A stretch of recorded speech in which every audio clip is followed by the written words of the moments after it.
Hey guys, so I just kind of wanted to show you guys what I did with my 2014 MacBook Air to make it still my favorite computer that I own. I've had it since just after high school, like just after I dropped out of college. I bought this thing, and that was, you know, obviously like 12 years ago.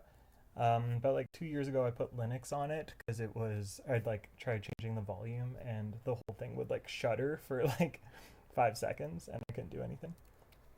So yeah, this is what I have done. Let me see if I can just bloop, bloop. Um, so yeah, where should I start? So obviously I have Linux on here. I got Linux Mint. I went with XFCE.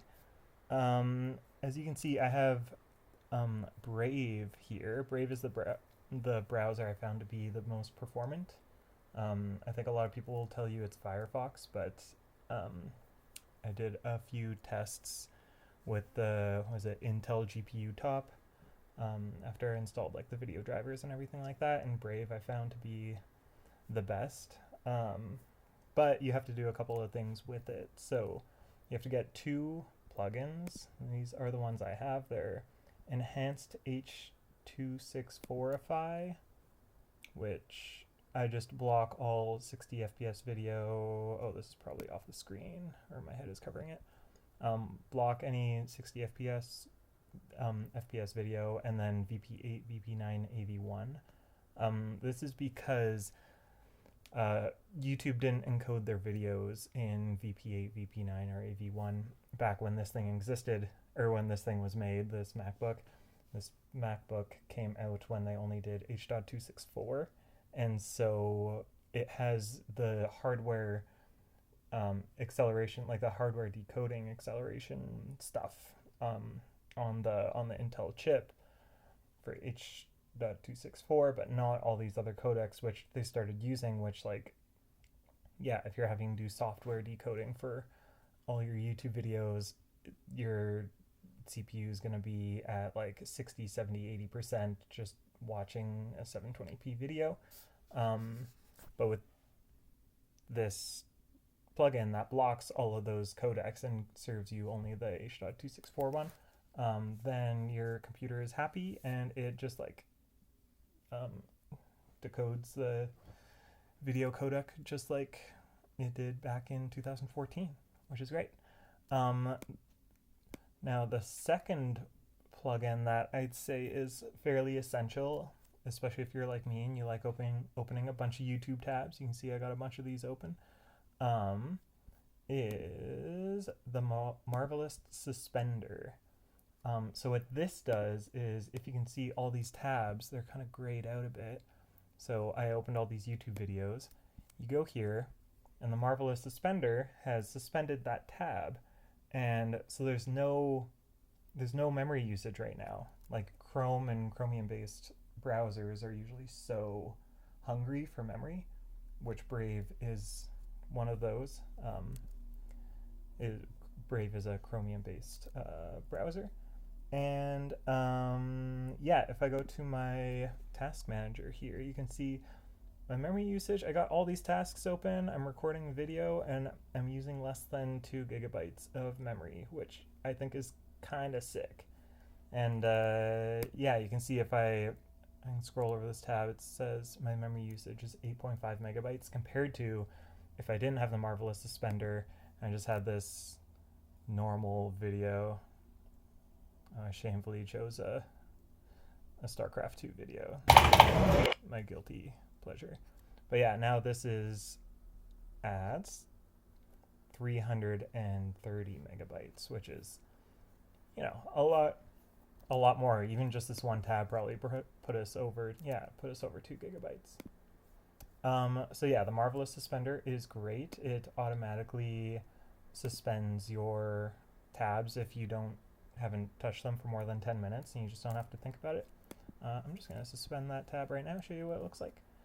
Trying to think of what else. Oh, for like battery life, because I've probably bought like 4 batteries for this MacBook Air at this point, and they just kept dying so quickly because I didn't know about the H.265 thing that was just like, you know, really churning through the power on this thing and really killing the batteries. So another thing you just got to do, which isn't too hard. Actually, let's see if I can remember how to do this. I didn't, kind of forgot to plan this. So if you go here, dang, I don't know where it is, but yeah, there is a way to change the level of battery charge. So you can see it right now, it says it's fully charged, but I only have it limited to 70% charge. I haven't changed this battery since before I think I changed it like around when I put Linux on it, like a year or 2 years ago or something.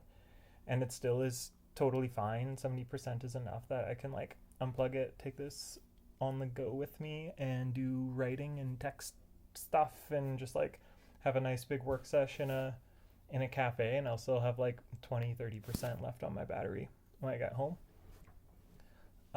And this way the battery just like doesn't die in a year. It's hopefully gonna last a couple of years. Yeah, this is super nice. What else? XFCE isn't like amazing for laptops, if I'm being honest. I think if I did this again, I might do like a GNOME based, or I'd have like GNOME as my desktop environment, just because it is a lot better with laptops, or maybe even Cosmic. I might try Cosmic.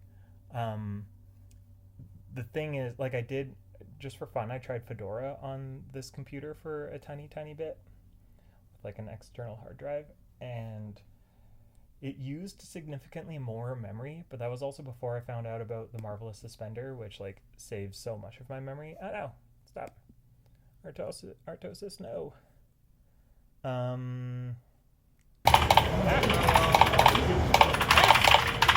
Shut up. Okay. And yeah, so I don't know. I might try that. I might even like go back to that or something like that, just because it's so much nicer than XFCE in my opinion. But XFCE isn't bad. Like I like the like Windows XP type of experience with XFCE, and it's also just kind of weird to open a MacBook and have like, I don't know, this weird dark mode brown type of thing going on. Not brown, gray. But anyway, there was one more thing I wanted to say. I'm gonna pause it until I remember what that is.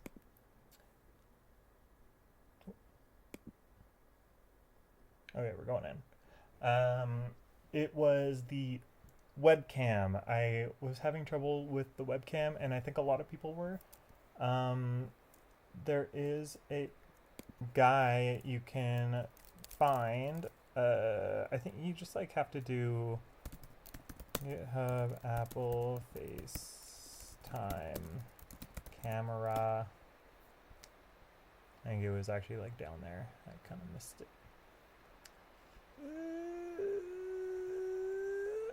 This guy right here.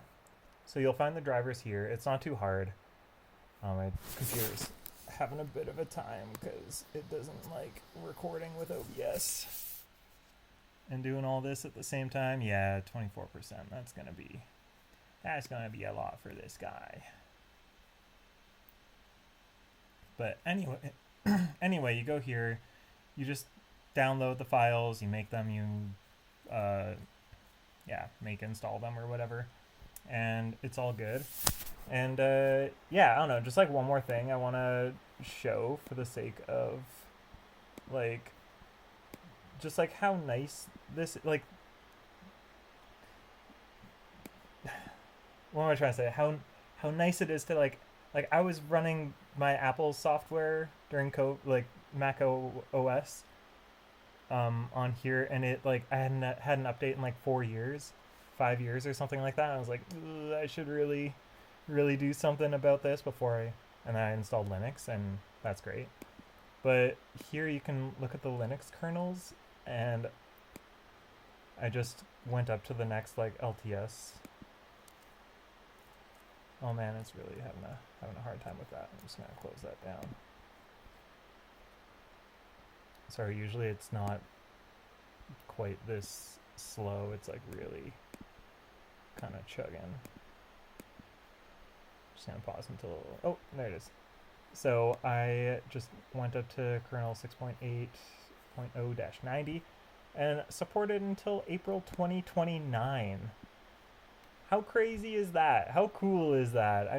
I love that the Linux community exists and they make this like objectively awesome hardware. It's like a beautiful unibody type of like aluminum design. Like they don't really make laptops like this that much anymore, and they just make it and it works perfectly for me. Like the fan never ramps up when I watch YouTube videos. I watch a lot of YouTube videos. The battery still lasts, and that just like wasn't possible with Mac, but with Linux it works so great. So I don't know, I just want to make like a super short dumb video about my MacBook Air that I bought 12 years ago that I still love so much and I use every single day. And it was like such a good purchase thanks to Linux. Yeah. If I think of anything else to put in here, if not, I'm probably just gonna upload this. Bye-bye.